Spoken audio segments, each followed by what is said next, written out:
السلام عليكم ورحمة الله تعالى وبركاته. اليوم غادي نوجدو بسيطلات صغار حلوين.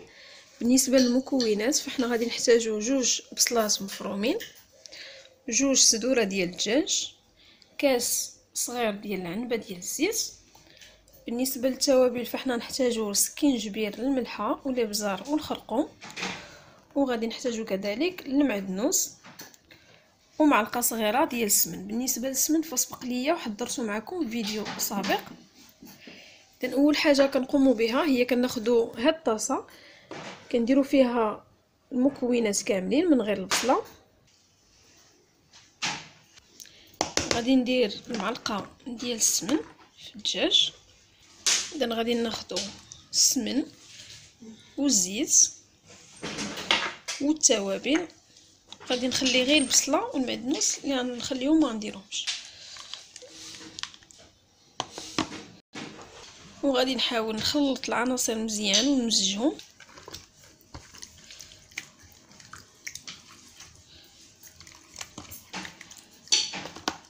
اذا بهذه الطريقه هذه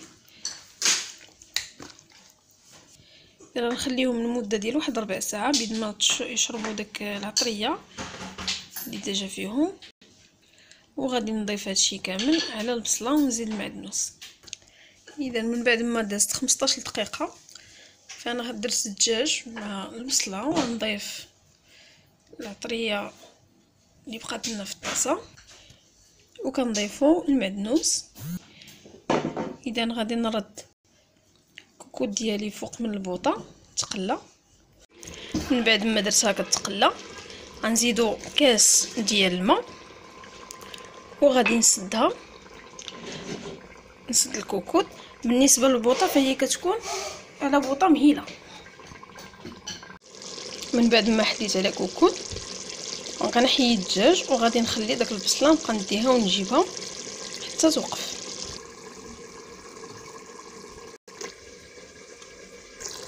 وغادي نخلي المرقه حتى تقلى وتوقف،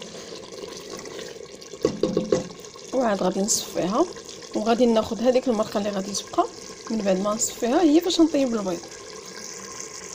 فانا غادي نضيف ليها القرفه والسكر سنيده. بالنسبه للسكر فكيبقى على حسب الذوق. بالنسبه للقرفه فتقريبا واحد المعلقه صغيره عامره مزيان ديال القرفه. وبالنسبه للسنيده فانا غادي ندير 4 ديال المعالق ديال السكر سنيده.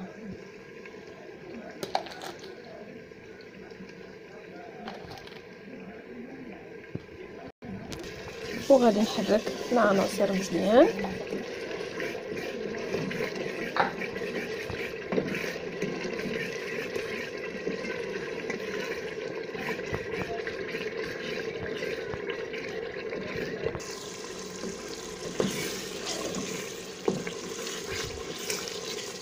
اذا غنستمر بحال هكا وغادي ندوز نقي الدجاج.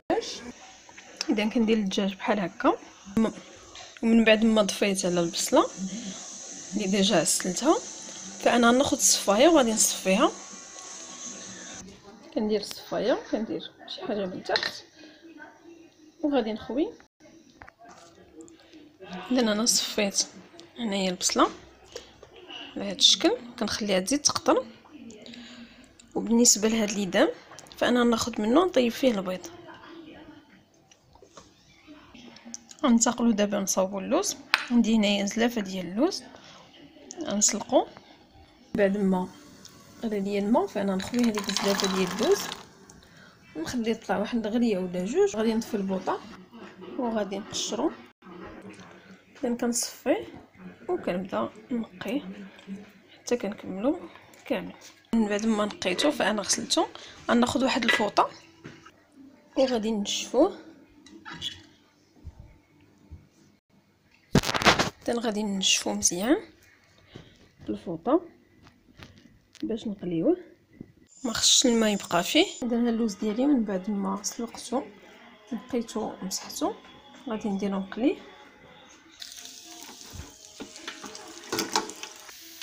اذا من بعد ما تقلى من بعد ما قليته فغادي نزيد عليه واحد 2 معالق ديال السكر سنيده. هاد ديجا دايرين البصله معسله، دونك باش ما يجيناش السكر بزاف، ما تجيناش حلوه اكثر من القياس، فانا غادي نستعين غير ب2 معالق ديال السكر سنيده. ندير معلقه ديال سنيده وغادي نضيف اللوز. هاد اللوز كيجي دابا غادي ندوزو نطيبو البيض. بالنسبه للبيض فانا خديت هذيك الزيت اللي هبطات ليا من البصله هي اللي استخدمتها هنايا استعملتها. اذا غادي ندير البيض، انا درت 5 ديال البيضات.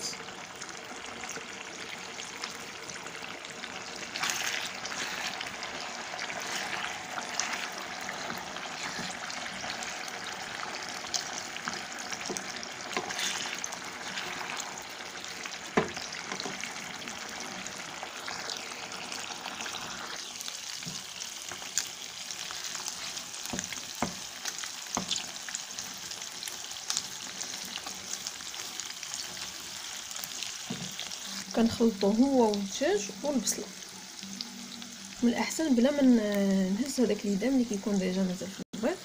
اذا كناخذ اناء اولا طاسه كندير فيها الدجاج اللي ديجا قطعته بهذه الطريقه، غادي نضيف لها البصله وغادي نضيف البيض، نخلط العناصر كامله. اذا من بعد ما خلطت العناصر كامله نخلي الحشوه ديال البسطيله تبرد وغادي نعمر لكم بسيطلات صغار. بعد ما صوبنا لافارس دابا غادي نمروا باش نصاوبوا نعمروهم. بالنسبه للقياس ديال البسيطلات فانا كناخذ غلاقه ديال القهوه هي اللي كنخدم بها. عندي الورقه هي هذه ورقه كبيره، فانا كنقسمها بهذه الطريقه.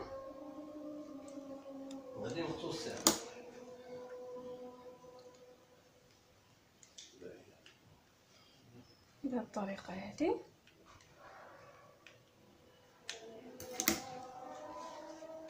كناخذوا عاوتاني نص وكنعاوتاني على 2.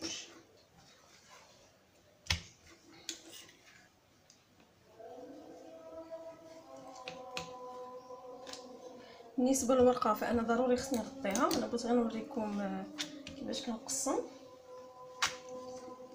الورقه. انا نخشي هذه في ميكا.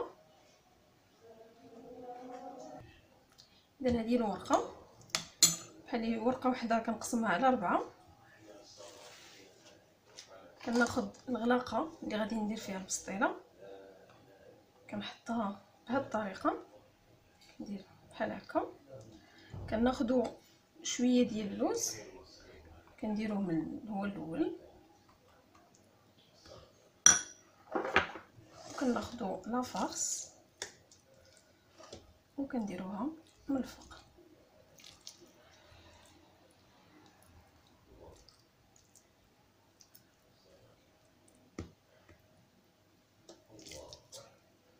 بالنسبه للبسطيله كبيره حلوه فهي بنفس الطريقه كنخدموا بنفس المقادير. تقدروا تضاعفوا غير المقادير، وإلا بغيتيو تخليو البيض بوحديتو والبصله معسله بوحديتها والدجاج ديك الساعه كتبقاو ديروا طبقات وحده فوق من وحده. دابا انا حتى عندي غير صغار داكشي علاش كندير الطريقه هذه. هنا عندي زلافه ديال الطحين مطلوق بالماء، كندهن الجوانب بهذه الطريقه هذه. وانا غادي نضيف اللوز من الفوق. ممكن ما ديروش هذه القضيه، ديروا اللوز غير من التحت، كيبقى اختياري.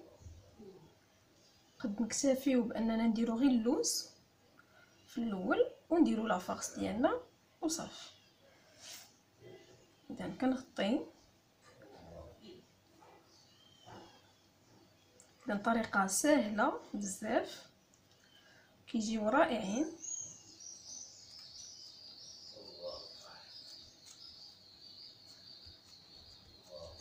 وكنقلب وها كيفاش كتجي البسطيله ديال الدجاج، كتجي على هذا الشكل. غادي نستمر بنفس الطريقه حتى نكمل لافاغس اللي عندي كامله. نعاود معكم واحده اخرى. كنا كناخذوا الورقه كنديروها في الغلاقه، كنديروا بيدنا بحال هكا باش كتخشى لنا الورقه من الجنب. كناخذوا اللوز نديروه، كناخذوا لافاغس حشوه غنديرها من الفوق،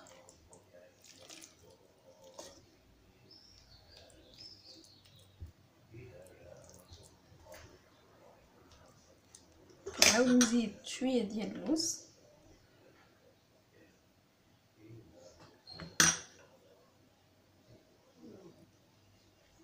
وكندير الطحين في الجوانب ديال الورقه،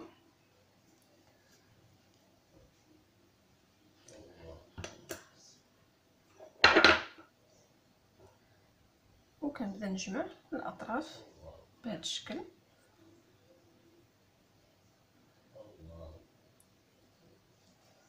بالنسبه للبسيطلات فحنا ممكن ندهنوهم غير بالزيت ونخشيوهم في الفران، كيجيو مقرملين وزوينين.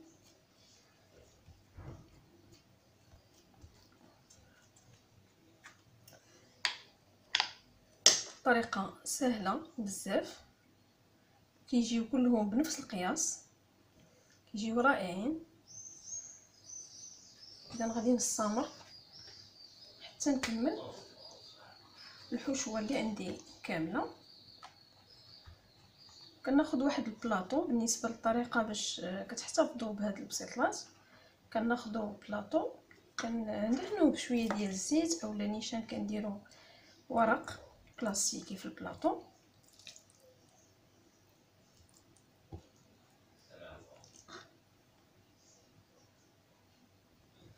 وكنستفوا البسيطلات ديالنا وكنخشيوهم.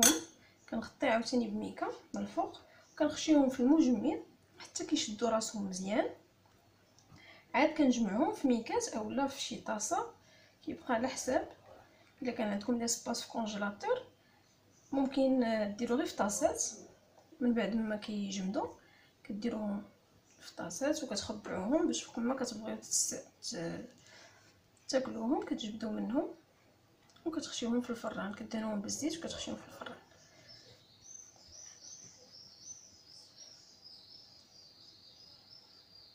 كيف ما كتعرفوا في هادو التحضيرات ديال رمضان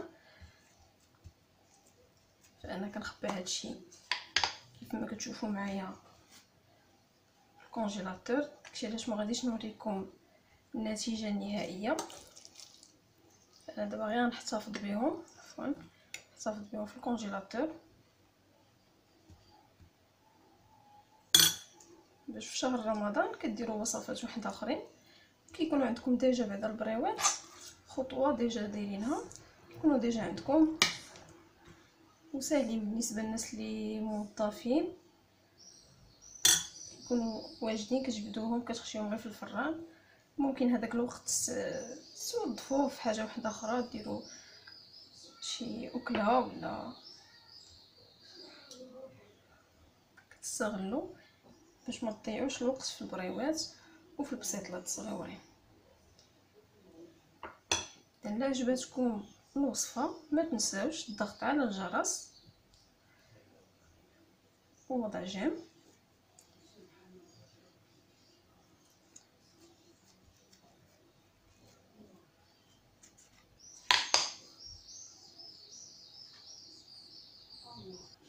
اذا من بعد ما انتهيت خديت بلاطو درت ميكا وغادي نستف البسيطلات ديالنا في البلاطو.